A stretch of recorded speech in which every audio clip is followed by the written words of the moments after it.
This video I'm going to show how to turn your Windows 11 Pro computer into a website host using Internet Information Services. So the first thing I'll do is go down to the Windows Start icon and then right click on it and go up and click on Settings. Now from here I want to go click on System over to the top left and then scroll all the way down and click on Optional Features. Then once that loads, I want to scroll all the way down again and click on More Windows Features.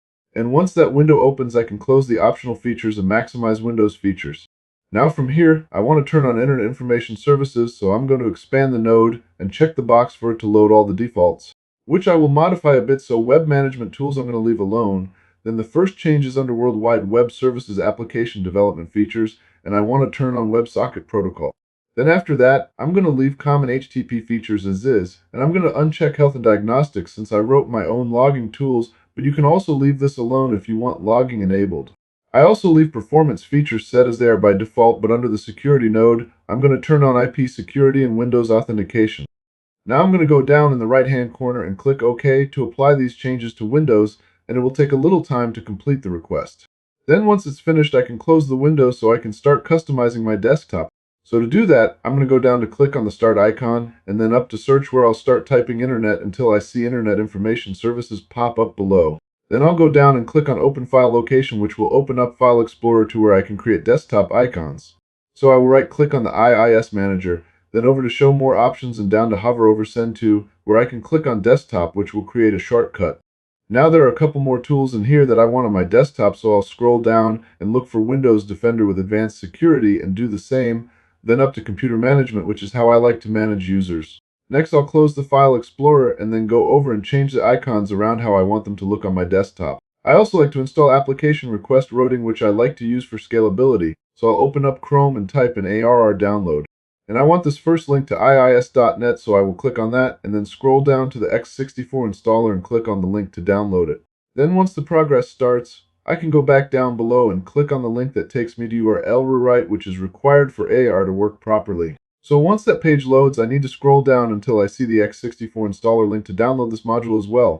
Then I'll go up to click on the download icon in the upper right corner of Chrome and down to click on full download history to watch the progress.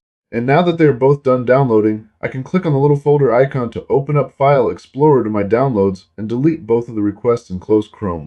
So before I install these, I'm going to open up IIS and show what it looks like without them first. You can see in the top group that I only have 14 options there, so I don't have URL rewrite available yet. So I will close the IIS Manager and then double click on the rewrite installer to begin the installation. First I will accept the license agreement and then click install. Then I have to click yes to allow the installer to make changes to my computer. And once the installation is complete, I'll click finish and go back over to Open IIS again, where I can see that now I have URL rewrite available. This is just an installation video, so I won't go into detail on how any of this works, and I still have to install the application request routing, which I will do next. So I will double click on the request router installer to begin the setup, and the first thing I have to do is accept the license agreement, which I do, so I can click install. And again, I have to click yes to allow the installer to make changes to my computer, and it will go through the installation quickly. Then I can click finish after it's done. So I'll close File Explorer and then go over to open up IIS Manager again, where you can see that now I have an option for server farms.